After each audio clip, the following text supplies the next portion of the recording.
ዛሬ ደግሞ በአጫጭር ትረካዎች ተመልሰናል። ከህይወት ምሻው ባርቾ መጽሐፍ ውስጥ የተወሰኑትን መርጬ የማቀርብላችሁ ይሆናል። እንደተለመደው ትረካውን ሲጀምሩ ላይክ ማድረግዎን አይርሱ። እንዲሁም ይህን ቻናል ሰብስክራይብ ካላደረጉ ሰብስክራይብ በማድረግ የዚህ ቻናል ቤተሰብ እንድትሆኑ በትህትና ጠይቃለሁ። ወደ ትረካው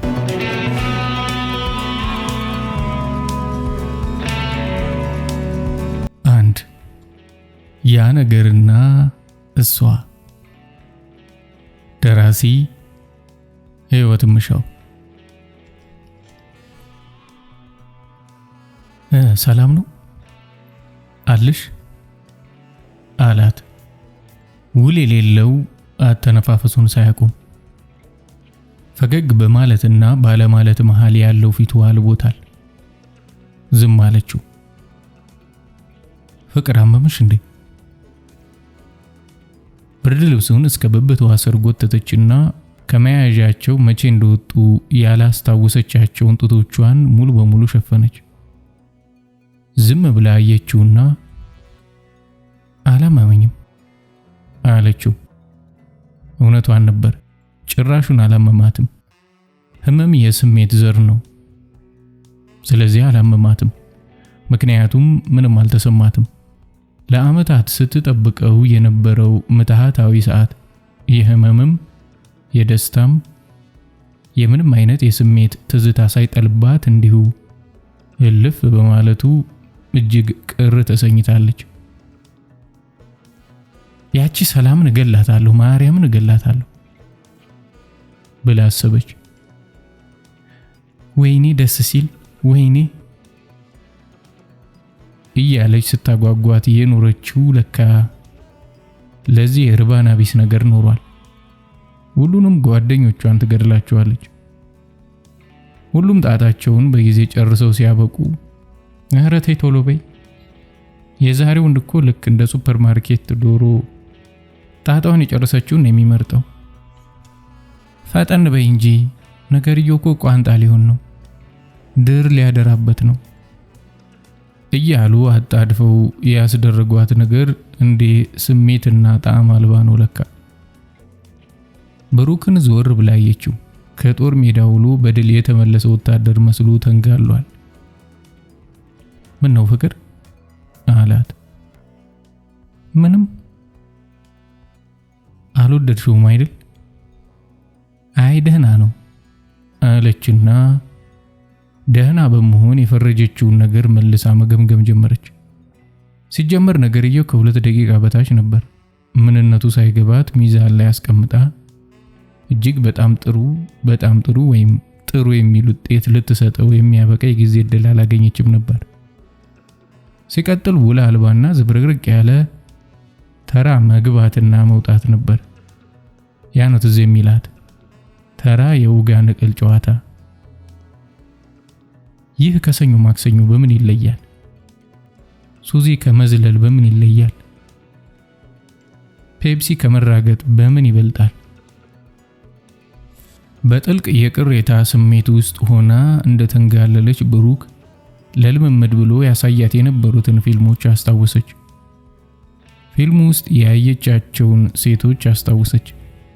ከደቂቃዎች በፊት ብሩክ ያደረጋትን ነገር የተደረጉ ሴቶች ገና ነገርየው ሲጀመር ፀሐይን በአንድ እጃቸው ጨረቃን በሌላ እጃቸው የጨበጡ ይመስል በዓለም ላይ ያለ ነገር ሁሉ እንደሰመረለት ሰው በደስታ ሲቃጥቱ ያድራጊያቸውን ስም ተቆላምጦ እንደማያውቅ ደጋግመው ያቆላመጡ ሲጠሩ አስተዋለች። እሷ ግን በደስታ አልቃተተችም። ብሩክን አላቆላመጠችውም። ወይስ እሷ አልቻለችበትም? አልገባት ይሆን? ወይስ ብሩክ ተሳስቶ እንደማይደረግ አድርጓት ይሆን?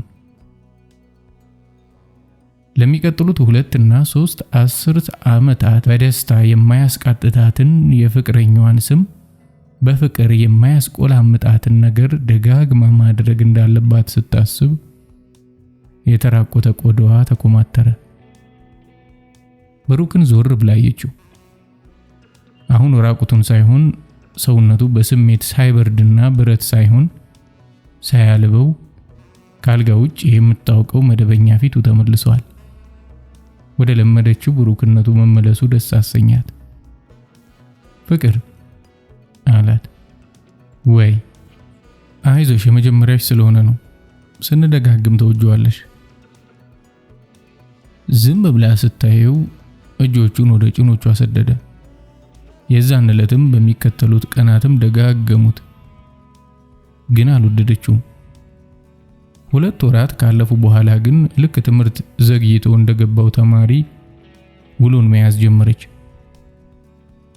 ብሩክ እንዳለው ወደደችው። ነገሩ አዲስ እረኛ ከብታ ያስተኛ ሆነና ውሎና አዳሯ መላው ህልውናዋ ከእርሱ ጋር ባልጋ ከመባለግ ጋር ተያያዘ። ዓለም ያልደረሰበትን ታላቅ የደስታ ሚስጥር የደረሰችበት ሆኖ ተሰማት። ደመና የከበደው ሰማይ ለሷ ብሩህ ሰማያዊ ሆኖ ይታያት ነበር። በእያንዳንዱ ክፍለ ጊዜ የምታገኘውን ደስታ ስትቆጥር የሀገራችን ዘፋኞች ከስንት ግራርና ተራራ ዘፈን አቀናብረው ሲዘፍኑ ስለዚህ ምትሃታዊ ነገር ሙሉ ካሴት ባለማውጣታቸው ተቀየመቻቸው። ያለና የሌለ መከራና ዋይታን እየፈለጉ ቀን ከሌት ግጥም የሚጽፉ ባለቅኔዎችን ስለዚህ ድንቅ ጉዳይ ቤተ መጻሕፍትን የሚሞሉ ግጥሞችን ጽፈው ባለማሳተማቸው ታዘበቻቸው።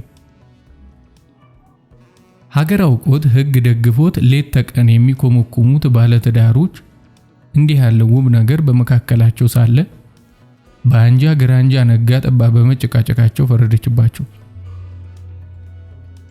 ከጥቂት ዓመታት በኋላ ከብሩክ ጋር ተጋቡ።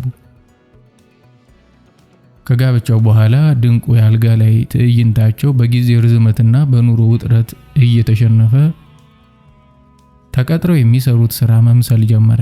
ልክ ጠዋት ቢሮ ገብተው ኮምፒውተር እንደመክፈት፣ ፊርማ እንደመፈራረም፣ አሰልቺ ስብሰባ እንደመግባት። ከኑሮ ዱብ እረፍት ሰጥታ እፎይ የምታሰኛቸው ያቺ ውብ ቁራጭ ሰዓት ነፃነቷን አጣች። የደባልነት ኑሮን በመፍራት በአነቃቂ የውስጥ ሱሪና ጡት መያዣ ለምነው የሚያገኙት የፍቅር ጨዋታ በዛ። በልጃቸው ለቅሶ የሚቋረጥና እንደጀመርን እንጨርሰዋለን ብለው በግድና በቀጠሮ የሚያገባደዱት የደስታ ሰዓት በረከተ። የአልጋ ላይ ጨዋታቸው በወር ከደሞዝ ጋር የሚገጥም ክስተት ሆነ። የባልና ሚስት ወጋቸው ሐምሌ ግም ሲል ተነስቶ ለፋሲካ የሚደገም የበዓመት 2 ክብረ በዓል ሆነ። እናም እንደዚሁ ሲያዘግሙ ከአሰልቺ የኑሮ ቀናት በአንዱ መኝታ ቤታቸው የአልጋ ላይ ዳንሳቸውን ጀምረዋል። የራስጌ ኮመዲኖ ላይ የተቀመጠው ቀደም ብለው የከፈቱት ሬዲዮ ላይ የሆነ ሰውዬ ይለፈልፋል። ቅንብሩን የለመዱት ጭፈራቸው ቀጥሏል። ባሏ ውስጧ ገብቷል። ሬዲዮ ላይ ያለው ሰውዬ ስለለቱ የገበያ ውሎ ያወራል። ባሏ ላይዋ ላይ ይጨፍራል። ቲማቲም ኪሎ 4 ብር። ባሏ አንገቷን ይስማል። ነጭ ሽንኩርት ኪሎ 15 ብር። ብሩክ ጆሮዋ ውስጥ ቃላት አልባ ወሬ ያወራል። ድንች ኪሎ 3 ብር። ባሏ የጡቶቿን ጫፎች በጣቱ ያፍተለትላል። ሽንኩርት ኪሎ 3 ብር ከ50። እንዴ ብላ ጮኸች። ካልወሰደው እንቅልፍ የባነን የሚመስለው ብሩክ የሚያደርገውን ሁሉ በአንድ ጊዜ አቁሞ በሚስት ያበደች አኳኋን ያት ጀመር። እነዚህ ወሬኞች እኔ እኮ የት ነው ሽንኩርት 3 ብር ከ50 የሚገዙት? በማርያም እኔ ትላንት 11 ብር አልገዛሁም? ብሩክ ያስቤዛው ወረቀቴን አይተው የለ አለችው።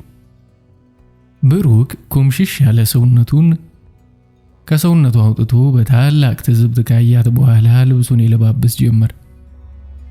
የምትለው ነገር አልነበራትም። በአንድ ወቅት ባለቅኔዎች ይቀኙለት፣ ዘፋኞችም ያዚሙለት ያለችው ያ ምትሃታዊ ሰዓት ዛሬ በኑሮ አሞራ እንደተሞጨለፈባት ገባትና ታላቅ ሐዘን ገባት።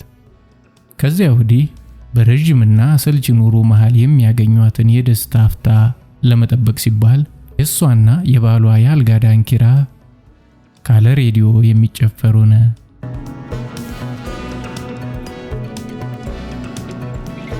ሁለት የተስፋ ክር የማይቀርበትና አጣዳፊ ስራ እንዳለበት ሰው በጠዋት ተነስታ ከቤቷ ወጣች። ፀሐይ ስትወጣ ወፎች ሲዘፍኑ አዲስ አበባ ከእንቅልፏ ስትነቃ ለመጨረሻ ጊዜ የምታይበት ቀን መሆኑን አስባ አልተከፋችም።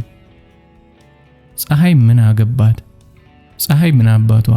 መሰረት የለችም ብላ ነገም ቢያሻፈረኝ አልወጣም አትል። አለመውጣቷ ቀርቶ 1 ሰዓት እንኳን አትዘገይም። ወፎችም እንዲህ የሚያባባ ዘፈን ሲዘፍኑ አይመስሉም እንጂ ገና በማለዳ ከዚህ ዓለም መሰረዟን ሲሰሙ በነጋታው ዘፈናቸውን በሙሾ አይተኩም። አዲስ አበባም ገደል ትግባ። መሰረት ከሞተች አበባ ይረግፋልና አዲስ አበባ አትበሉኝ አትል። ሐዘን ያጠወልጋት። ለነገሩ ህይወቷን ሙሉ አዲስ አበባ እሾህ እንጂ አበባ ሆናላት አታውቅም። ህይወት አጭር ናትና ደስተኛ ሁኚ ይላት ነበር የመጀመሪያውም የመጨረሻውም ቦይፍሬንዷ። እሱ ምን አለበት ገንዘብ አይቸግረው፣ ደስታ ይቸግረው፣ ደስታ ተርፎት ደስተኛ ሁኑ እያለ ለከፋው ሁሉ ያካፍል ነበር። እንደሱ ለተደሰተ ህይወት አጭር ናት። እንደሷ ከኑሮ ለተቋረፈ፣ እንደሷ ከጊዜ ረጅምና የማይበርድ ጠብ ውስጥ ለገባ፣ እንደሷ ኑሮ የጉልበት ስራ ብቻ ለሆነበት፣ እንደርሷ ህይወት ረጅም ቅዠት ለሆነበት ህይወት ረጅም ናት። ኑሮ ዘልዛላ ነው። ቦይፍሬንዷን ሰምታ ደስተኛ ሆና ህይወት አጭር ናት ከሚሉት ለመመደብ ብዙ ወጣች፣ ብዙ ወረደች፣ ብዙ ተራመደች፣ ብዙ ሮጠች።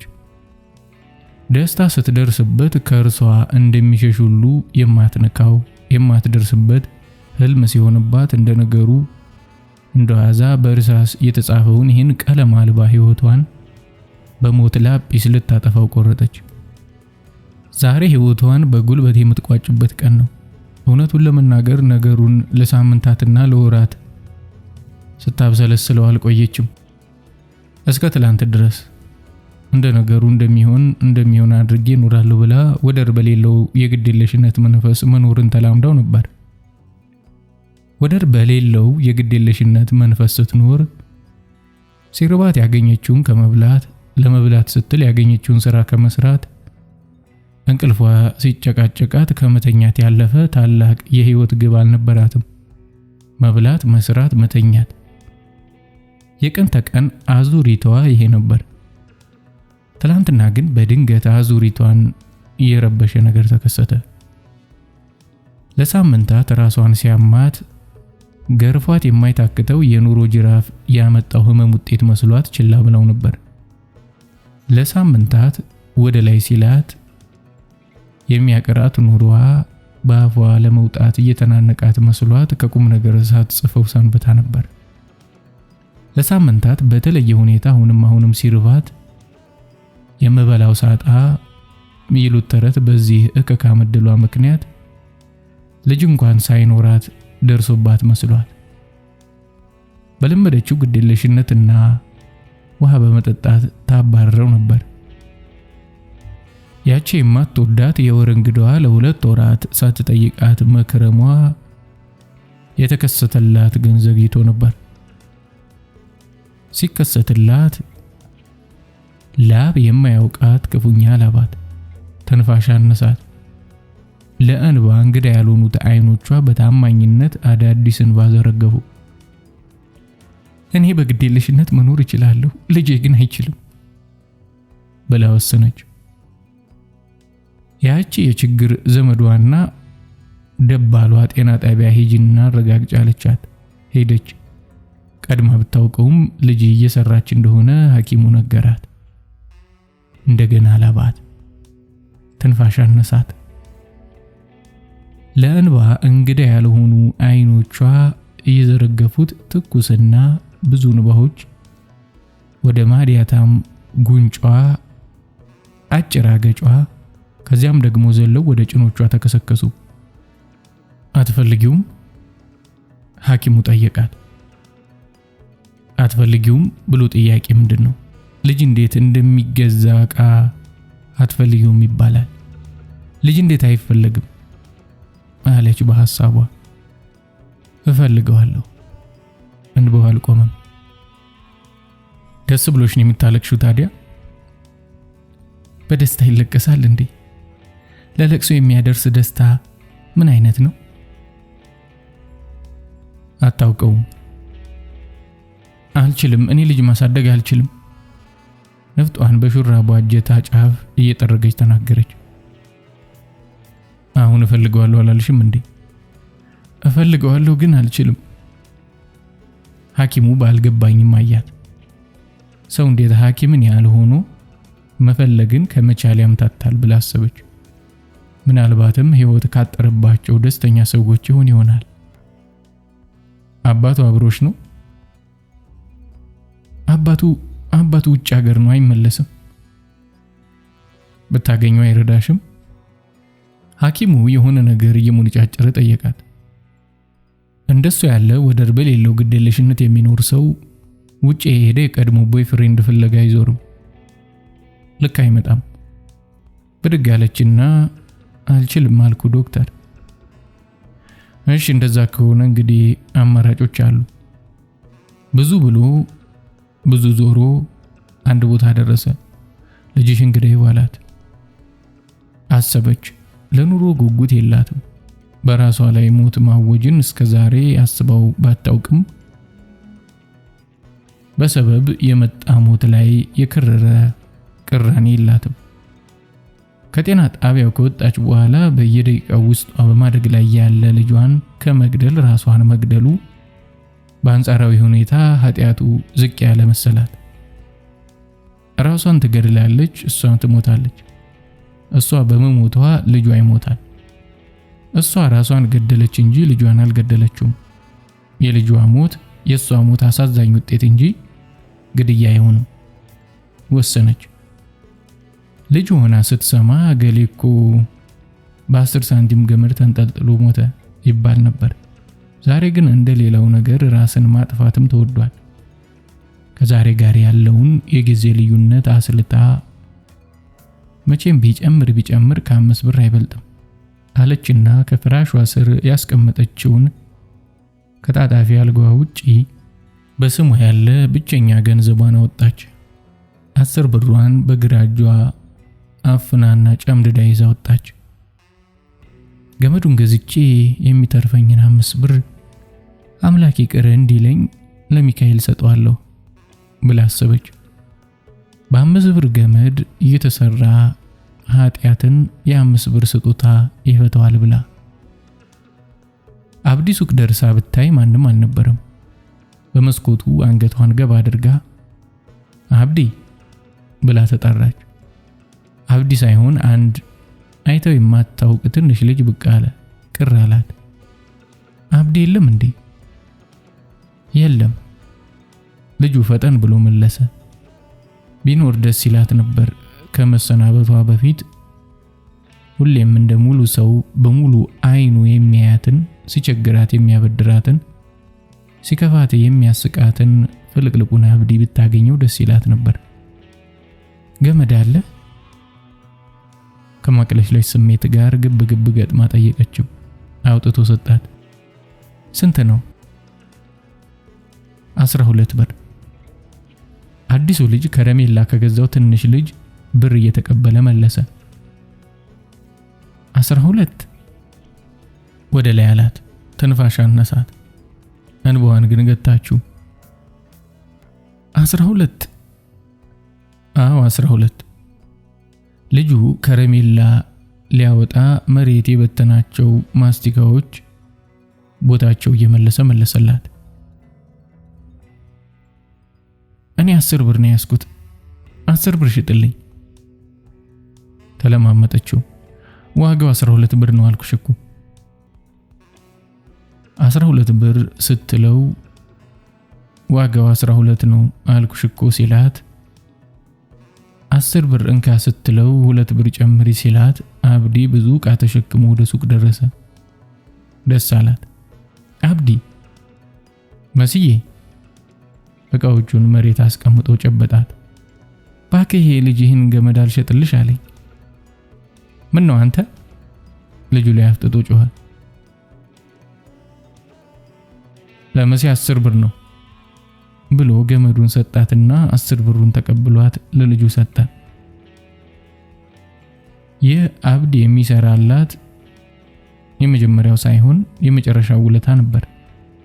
የገታችውን በኋ ካልወጣሁ እያለ ሲታገላትና ስትመልሰው በአፍንጫው አድርጎ ወደ አፏ እየመጣ ጨውጨዋላት። አብዲን ነገ እንደምታገኘው ሁሉ ወግ በሌለው ሁኔታ ተሰናብተው ወደ ቤቷ ተራመደች። ወደ ቤቷ ስትገባ ደባሏ የሰራችውን እህል ቅጠል የማይል ሽሮ እየተናነቃት በልታ ተኝታ እንደማታውቅ ተኝታ አደረች። ጠዋት የካ ሚካኤል ቤተክርስቲያንን ስትሳለም ለምትሰራው ኃጢአት ማሰሪያ የምትሰጠው ገንዘብ ስላልተረፋት ግንቡን ተደግፋ ስቅስቅ ብላ አነባች። በቅቷት ሳይሆን መርፈዱ አሳስቧት ወደ ተራራው የሚወስደውን ቀጭን መንገድ ቀጠሮ እንደረፈደበት ሰው ተጣድፋ ወጣች።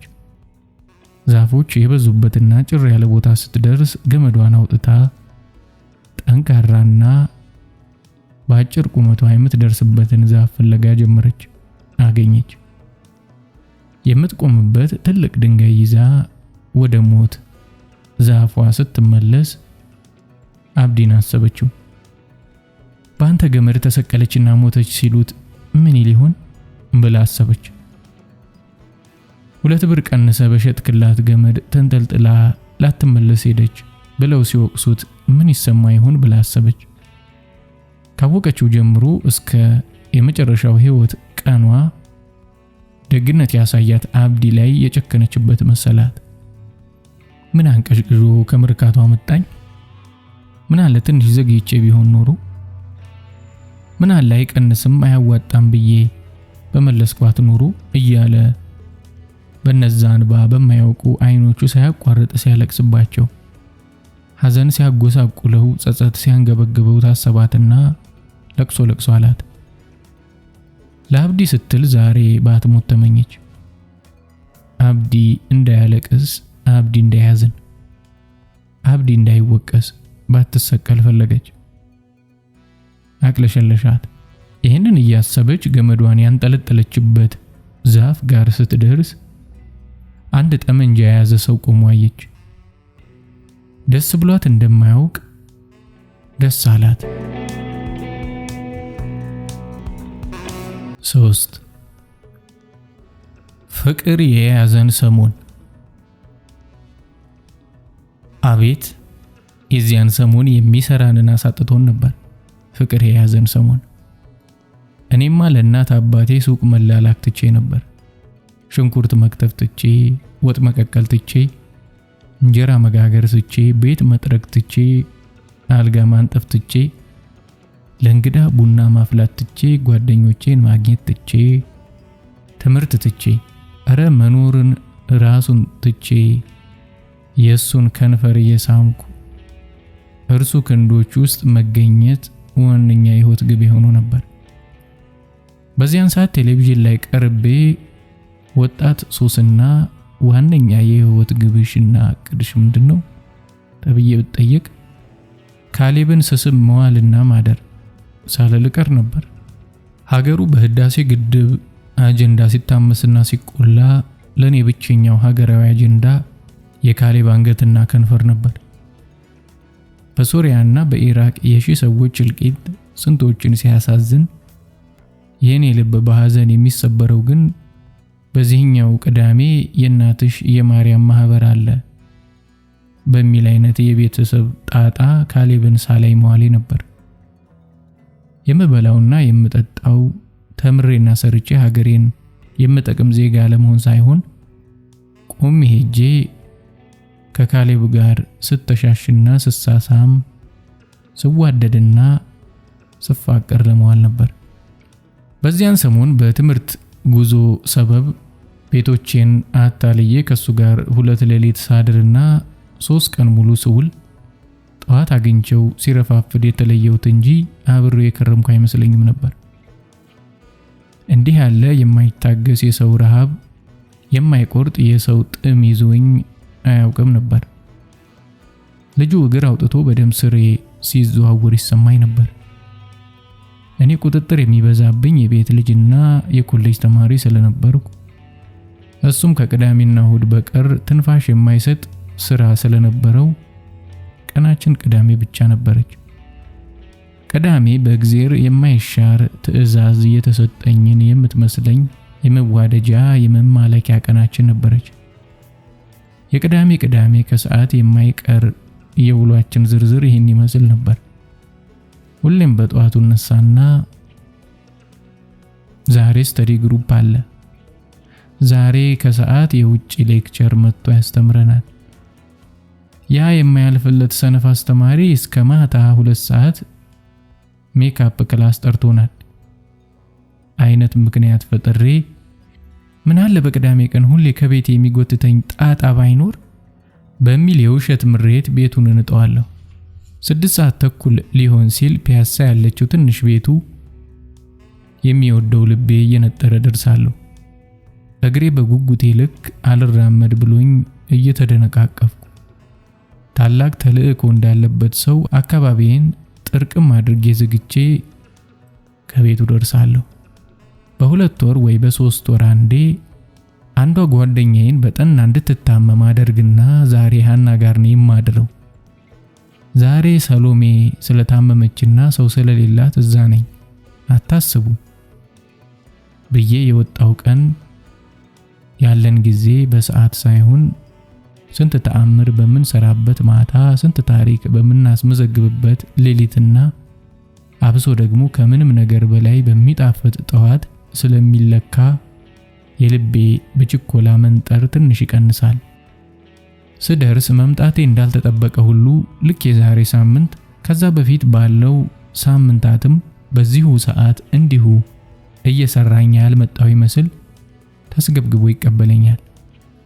ያኔ 4 ስንዝር በ4 ስንዝር የማትሞላ ቤቱን የስታዲየም ያህል እንጨፍርባታለን። ዓለም ያላወቀው ስፖርት እንሰራለን። በፍቅር ስራ መሃል በማይደላደለውና በጓጉሉ የጥጥ ብዮች በተሞላው ፍራሹ ላይ ፍቅር ብቻ ሊፈጥረው የሚችለውን ሰላማዊ እንቅልፍ እናሸልባለን። ከዚያ ደግሞ በነቃና ስክሪፕት የሌለው ግን እኔ ነኝ ያለ የፍቅር ፊልም እንሰራለን። እንደገና ተሳስመን እንደማናውቅ እንሳሰማለን። እንደገና ተዋስበን እንደማናውቅ እንዋሰባለን። እንደገና ተዋደን እንደማናውቅ እንዋደዳለን። በሊያልቅብኝ ነው ልታልቅብኝ ነው ስስት እንተያያለን። መሄጃዬ ሲደርስ ልክ ሊመሽ ሲል እነዛ ከፊቱ ተነጥለው ባያቸው እንኳን የእርሱ መሆናቸውን የምወራረድባቸው አይኖቹ ይበልጥ ያምሩኛል።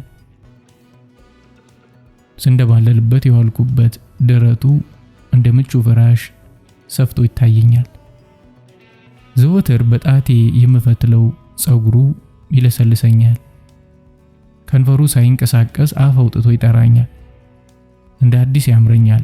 እንደገና ያስጎመጀኛል። እሱም ቃል ሳይናገር እንድቆይ ያባብለኛል። ሁለመናው እንዳልሄድ ይለምነኛል። ከንፈርሽን ትተሽልኝ ሂጂ ይለኛል። አልጋው ላይ ተጋድሞ ጡቶቼን መያዣቸው ውስጥ ስከት እያየ ቢደርቅብህስ?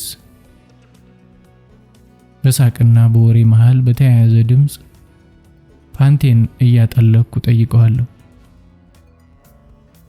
ከንፈሬ ላይ ስለሚያድሩ አይደርቁም። ደረቅ እለዋለሁ።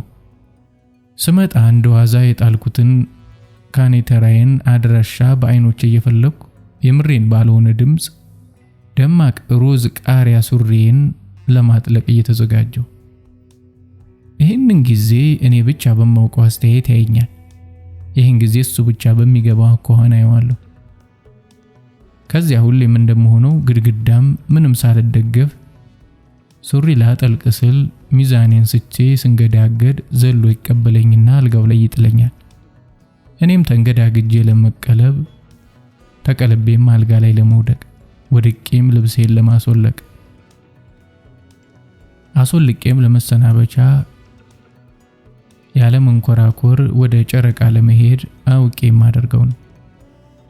እሱም ስንገዳገር ጠብቆ ለመቅለብ ቀልቡም አልጋ ላይ ለመጣል ጥሎም ልብሴን ለማውለቅ አውልቆም ለመሰናበቻ ያለ መንኮራኩር ወደ ጨረቃ ለመሄድ አውቆ የሚያደርገው ነው።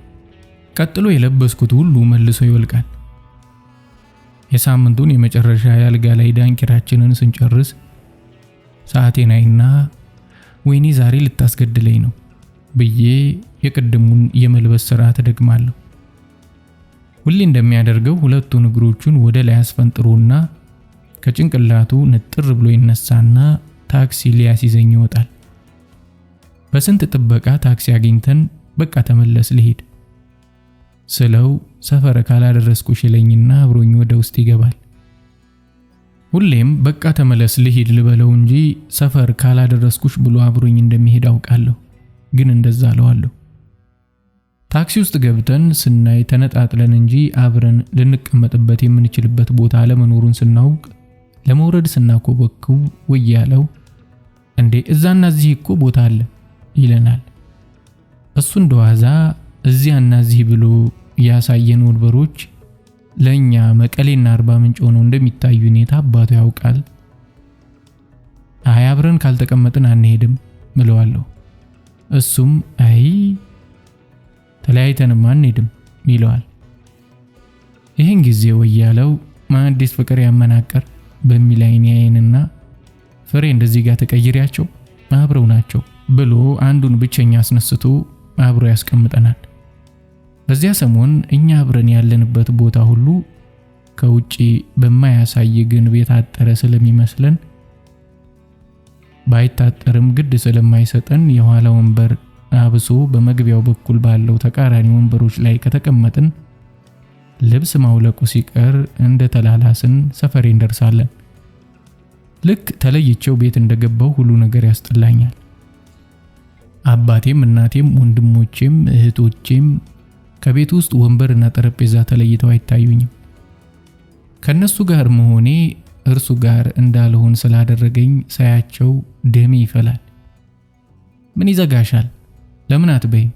ይሄ ውጪ መብላት ለመደብሽ አይነት ዝባዝንኬ ላለመጋበዝ የወጉን ያህል ቀበጣጥሬና የሚበላ ለካክፌ የፍቅሬን የደህና ደሪ ስልክ ጥሪ በነጻነት ለማጣጣም ወደ መኝታ ቤት ይሮጣል። ይደውላል። የኔ ቆንጆ ሰላም ገባሽ? ምን የኔ ማር ምን ሆንሽብኝ? ባክ ደበረኝ። እኔም ናፈከኝ። እኔም ራት በላህ? ባክሽ አስጠላኝ። በእናትህ ብላ። እሺ ሞክራለሁ። አለሽልኝ? አለሁ። እንዲህ በስልክ ስንፋዘዝን ቆይና ደህና ደሪ የኔ ቆንጆ ወድሻለሁ ሲለኝ እኔም ወድሃለሁ እለዋለሁ። ቻው እንድባባል መሆኑን አውቄ ክፍት እያለኝ ሲከፋኝ ያውቃል። ከፍቶኝ እንድተኛ ስለማይፈልግ ልክ ሲከፋኝ ይቀልዳል። ስሚ ይለኛል። ወዬ ኔክስት ዊክ ስትመጪ ከንፈርሽን ቻፕስቲክ እንዳትቀቢ እና ምን ልቀባ? ሊፕስቲክ እና ምን ሙጫ። ክትክት ብዬ ስስቅ እናቴ በሩን ሳታንኳኳ ብርግድ አድርጋ ከፍታ በዚህ ሰዓት ከማን ጋር ነው ደግሞ? ምንድነው ሳቅ ነው ለቅሶ ስትለኝ ቶሎ ተቀብዬ ኧረ ሳቅ አይደለም ከሰሎሜ ጋር ነው። በእናትሽ ናዝሪት ያሉት አጎቷ እኮ ሞቱ ያሳደጓት። ነገ ሁላችንም እንሄዳለን። እንግዲህ ስለማድር እንዳታስቡ።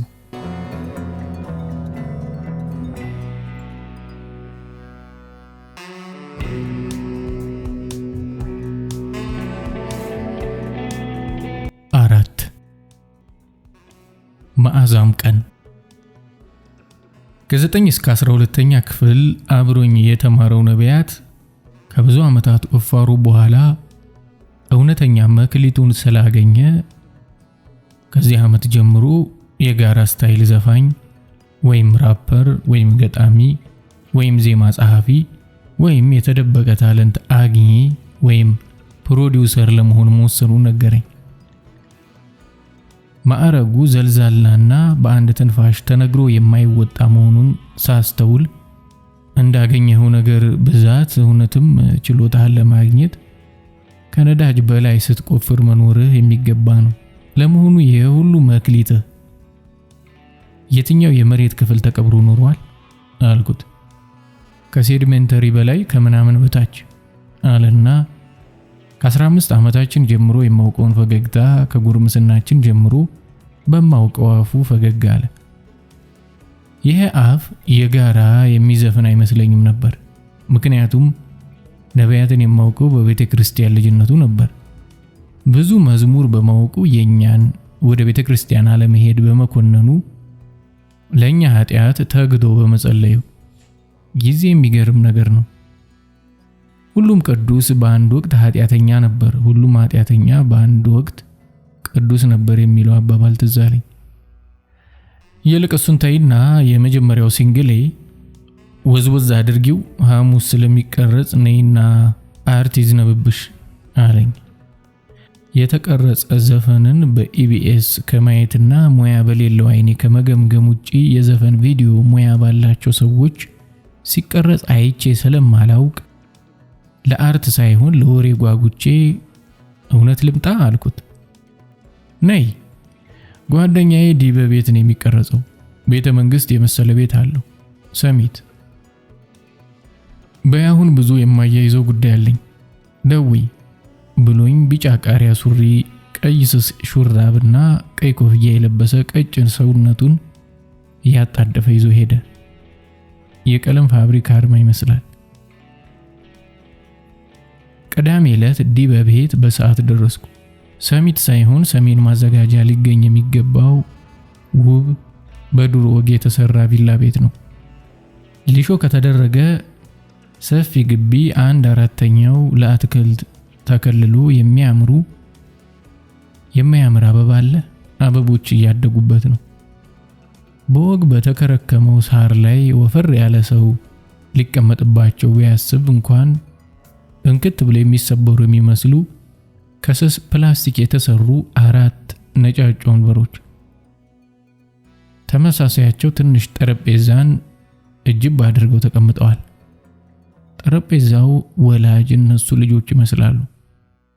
መለስተኛ ግቢ የሚያመለክተው የቤቱ ትልቅ በረንዳ ላይ የሚከተለውን አየሁ። ከ80ዎቹ የማዶና የሙዚቃ ክሊፖች አምልጠው የወጡ የሚመስሉ ረጅም ቀጭንና ግን ደግሞ ቂጣም ሴቶች እንደ ኮካኮላ ፋብሪካ የተመረቱ እንጂ ከተለያየ ማህፀን ወጥተው የተለያየ ቦታ አድገው በተለያየ መንገድ ዛሬ ዲበ ቤት ተጠርተው የመጡ አይመስሉ።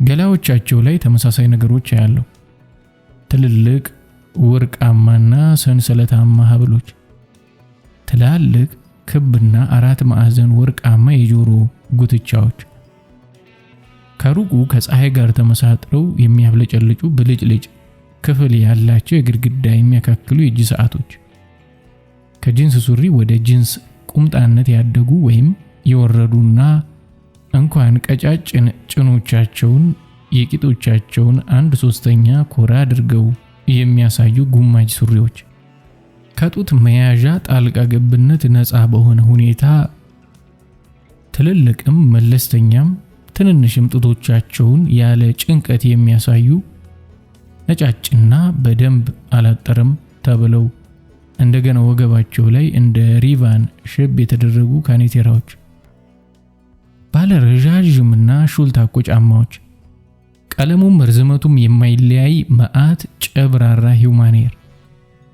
ጠጋ ስል ድግግሞሹ 100 አስመሰላቸው እንጂ ወደ 6 ገደማ መሆናቸውን ቆጠርኩ። ነቢያት መካከላቸው ገብቶ ይደንሳል፣ ይስቃል፣ ያወራል። ሴቶቹ እየተዘዋወሩ የኔ ጡት አያምርም፣ የኔ ቂጥ አይሰቅልም በሚል ሁኔታ ራሳቸውን ያስጎበኙታል። ነጠላ ከለበሱ በነጠላቸው ስር ሹሩባ ከተሰሩ በነጠላቸው ስር ረጅም ቀሚስ በሱሪ በለበሱ ሲስቁ በሚሽኮረመሙ የቤተ ክርስቲያን ልጆች ተከቦ በማይሰማ ድምፅ እያወራ ሲሄድ አስታወስኩ። የድሮ ነቢያት ይሄኛው ነቢያት ከሆነ እዚህ በዚህ አኳኋን የማያቸው ሴቶች እነዛ ባለ ነጠላ ሴቶች ይሆኑ ብዬ የማይመለስ ጥያቄ ራሴን ጠየቅኩ። ቀስ ብዬ በመጥቻለሁ አኳኋን እጄን ወዘወዝኩና ጠራሁት። ነይ አለኝ። ከነበረበት የስሜትም የቦታ ማማም መውረድ የፈለገ አልመሰለኝም። ደረጃውን ወጥቼ ከሴቶቹ ጋር ወደ ቆመበት ቦታ ሄድኩ። ጓደኛዬን አስተዋወቋት ያላቸው ስደርስ ከስድስቱ ሶስቱ መደንገጣቸውን መደበቅ አልቻሉ። ሙሉ ፓውደር ያለቀበት የሚመስለው ፊታቸው የበለጠ ቡና አለ። አብረን የተማርነው በአፄ ልብነ ድንግል ጊዜ አልኩ ነጥቤን በቀልድ ለማስረገጥ።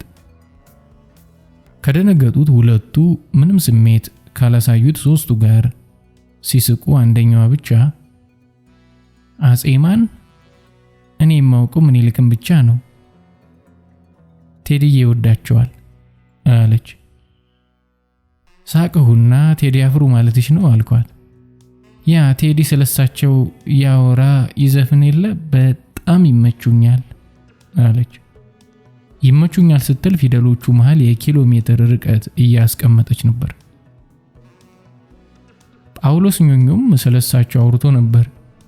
ፓልስ ይመችሻል ልላት አስቤ ነቢያትን ፈራሁና አሪፍ ቴዲን ትወጃለሻ አልኳት። ተወጃለሽ? ቴዲን ማን አይወደውም? ቴዲ ለኔ ቴዲ አለች። ሴት ብቻ ሊገባው በሚችል አኳኋን ማስካራዋ እንዳይበላሽ አንገቷን አንቃ እንባ እንደሚከላከል ሰው የሆነች ኡፍ አስጀመርሻት ደግሞ አለች ሌላኛዋ። ምንድነው ያስጀመርኳት? ስለ ቴዲ ማውራት ከጀመረች መሽቶ ይነጋል። ስለማውቀው ነው አብሬው ስለሰራው አለች ቴዲን የምትወደው ወገቧን ያዝ አድርጋ። አንድ ክሊፕ ላይ ለሰከንድ ልፍ ስትይ ታየሽና ከቴዲ ጋር ሰራው ስትይ አታፍሪም? አይኑን ያርገበገበ ሰው እኮ አያትም። ያልተበላ ብይ በእናትሽ። የመጀመሪያዋ ድምጿ ከቁጣ ጋር ተቀላቅሎ እሷም ወገቧን ይዛ መለሰች። ይህን ጊዜ ነቢያት ቶሎ አለና ገርልስ ረፉ ስራ በዚህ መንፈስ አይጀመርም አለና ወዲኔ ዞሮ ነይ አንቺ ክብሪት ብሎ ይዞኝ ሳሎን ገባ። ገርሎች ደስ ይላሉ አልኩት ሶፋው ላይ ቁጭ እንዳለን። አታብዢው አንቺ ደግሞ ያን ሁሉ የታሪክ መጽሐፍ የምታነብ ልጅ ቴዲ አፍሮ የታሪክ አስተማሪያቸው ከሆኑ ልጆች ጋር ምን ወሬ ይመጣልሃል? ረፊያቡ እዚህ ዲግሪ ያለው የለም ግን ታለንት አላቸው። በስጨት ያለ መሰለኝ። ነቢያት እንደዛ ለማለት ፈልጌ አይደለም። ይቅርታ ካስቀየምኩ ማለቴ ካስቀየምኩብህ። ታውቀኛለህ፣ ጨዋታ ደስ ይለኛል።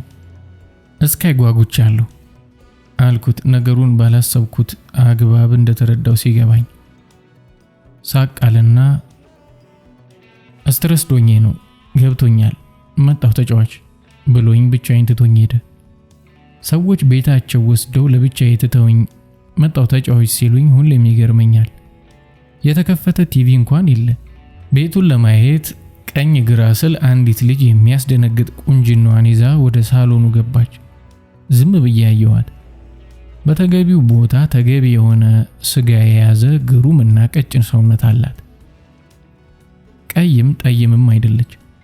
ስሟን ከነገረች በኋላ መዓዛም ያልኩት የማይገለጽ የራሷ ብቻ ቀለም አላት።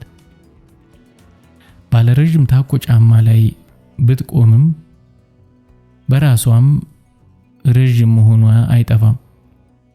ፊቷ ተስተካክለው በተሰሩ አይኖች፣ አፍንጫና ከንፈር፣ ጥርስና ቅንድብ ቅንብር ያምራል። ቆንጆ ናት። ሰላም መዓዛ እባላለሁ አለችኝና አጠገቤ ያለው ሶፋ ላይ ተቀመጠች። ጉድ እኮ ነው። ልጅቱ ድምጿም ያምራል። በቁንጅናዋ የደነበረ ወንድ እንከን ሊያገኝባት ሞክሮ ሲደክመው ይሄኔ ድምጿ የፍየል ይመስላል ብሎ ለመጽናናት ካሰበ ሙሉ ትጥቅ የሚፈታው ይሄኔ ነው ብዬ አሰብኩ። ስሜን ነገርኳትና ወሬ ጀመርን። በሚቀጥሉት 10 ደቂቃዎች ውስጥ የህይወት ታሪኳን አንኳር ነገረችኝ። ስሟ መዓዛ ነው። 27 ዓመቷ ነው። አረብ ሀገር ሰርታለች። አግብታ ፈታለች። የ3 ዓመት ልጅ አለቻት። ባጭሩ ቢቀመጥ ገንዘብ አግኝታ ልጅና ሰፊ ቤተሰቧን የምታኖረው በይፋ ሞዴሊንግና ፊልም በመስራት በጀርባ ይህን ስራ ከሚሰጧት ወንዶች ተኝታም ለስራዋ ክፍያም ተቀብላም ነው። የነቢያት ዘፈን ላይ ምንድነው ስራሽ አልኳት። የዘፈኑን ርዕስ ሰምተሽዋል አለችኝ። ወዝወዝ አድርጊው አይደል? አሃ ስራዬ እሱ ነው ማለት ወዝወዝ ማድረግ አለችኝ እየሳቀች። ሳቋም ሙሉ በሙሉ ሳቅ አይደለም፣ የምር ይጠብታለሁ። ዛሬ ቅዳሜ አይደል አለችኝ። ድንገተኛ የወሬ ቅያሬዋ ነገሩን ለመርሳት ያደረገችው መስሎኝ ፈጠን ብዬ አዎ ቅዳሜ ነው አልኩ። ብዙ ሰው ዛሬ ቅዳሜ ነው አስቤዛ አደርግና ልብስ አጥብና ቤት ገብቼ ይሄን አደርግና ይላል አይደል? ያንን የሚያደርግ ሰው አዎ አልኩ ግራ ገብቶኝ። እኔ ዛሬ ስነሳ ልጄን አጠብኩና የአስቤዛ ብር ሰጠሁና እዚህ መጣሁ። አሁን ደግሞ ይሄን ነገር ወዝወዝ አደርገዋለሁ። ስራዬ ይሄ ነው ይውልሽ አለችኝ ሶፋ ውስጥ የሰመጠ ቂጧን በጭኖቿ ስር ገብታ እየነካች። ልቤን ነካችው መሰለኝ እንባዬ መጣ። ቆንጆ መቀመጫ ያላትን ሴት ለማሞገስ የኔ ቆንጆ ያንቺ ወደፊት ብሩህ ህይወት ያለው እኮ ከኋላሽ ነው ብሎ የሚዘፍነው አሜሪካዊ ራፐር ትዝ አለኝ። ታውቂያለሽ አንዳንዴ ምን እንደማስብ እንዲህ አይነት ስራ ስሰራ ያቺ ነገር እስክትቀረጽ ድረስ ባልመጣ አለመኖሬን የሚያስተውል ሰው ይኖራል። ቂጤን የሚፈልግበት ቦታ ቂጤ የሚወዘወዝበት ቦታ እስክደርስ ድረስ ሰዎች መዓዛ የታለች ብሎ ይጠይቃሉ ብዬ አስባለሁ። በፍጹም መደነቅ አፌን በቀኝ እጅ ሸፍኜ ዝም ብዬ አያታለሁ። ቂጤ እንጂ ፊቴ አይቀረጽም። ለመሆኑ ሰዎች ምን አይነት እንደሆንኩ ትዝ ይላቸው ይሆን? አሁን ለምሳሌ ይሄን ጨርሼ ሲሄድ ያቺ ታይት የለበሰችው ቂጣማ ልጅ እንጂ ያቺ ጠይሟ እንዲህ አይነት አይን ያላት ልጅ ብለው ያስታውሱኝ ይሆን? ብዬ ጉሮሮዬን ጠረኩና ጠይም አይደለሽም መዓዛማ ነሽ አልኳት። ስንተዋወቅ የቀለሟ ልዩነት እንደደነቀኝ የነገርኳትን ተንተርሼ መዓዛማ ደስ ይላል በስሜ ቀለም ሰየምሽልኝ አለች ፈገግ ብላ። ካሰብሽበት በስምሽ ብዙ ነገር ሊሰየም ይችላል መዓዚ። አይ ባክሽ ታሪኬን የሚያውቀውም ፊቴን ያየውም ቂጤን ሲያይረሰዋል። ግን ካልከፋሽ አንድ ነገር ልጠይቅሽ አልኳት። ትንሽ ቆየሁና ለምን አትማሪም? ማለት ትምህርት እኮ ይለውጣል። በቂጥ ከመታወቅ ወደ በጭንቅላት መታወቅ። 9 ላይ ያቆምኩ ነኝ አረብ ሀገር ለመሄድ። ሰነፍ ነኝ ደግሞ ትምህርት አይገባኝም።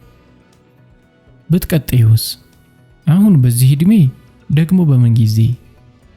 ትንሽ ዝም ካልን በኋላ የለም የርቀት ትምህርት አትሞክሪም አልኳት ማምለጫ ለማሳጣት። አይ አንቺ ትምህርት ቤት እየዋልኩ በቅርቡም አልሆነልኝ ደግሞ ትምህርት በርቀት ብላ ስትስቅ አብሬ ሳኩ። ሳቃችን ሳያልቅ ዳይሬክተር እንደሆነ የተነገረኝ ፋኒ ቦይ የተባለ ጸጉሩን በአጋዘን ቀንድ ቅርጽ ያሳደገ ሰው መጣና ማነሽ ሜን ወዝወዝ ገርል ነይ we are ready hurry up ብሎ ጠራት። እየተነሳች አልነገርኩሽም በሚል ትኩር ብላ አየችኝ። ተነሳሁና መዓዛ ሽጉጤ አልኳት። አቤት ፈገግ እያለች መለሰች። ባለ መዓዛም ቀለም አልኳት መልሼ።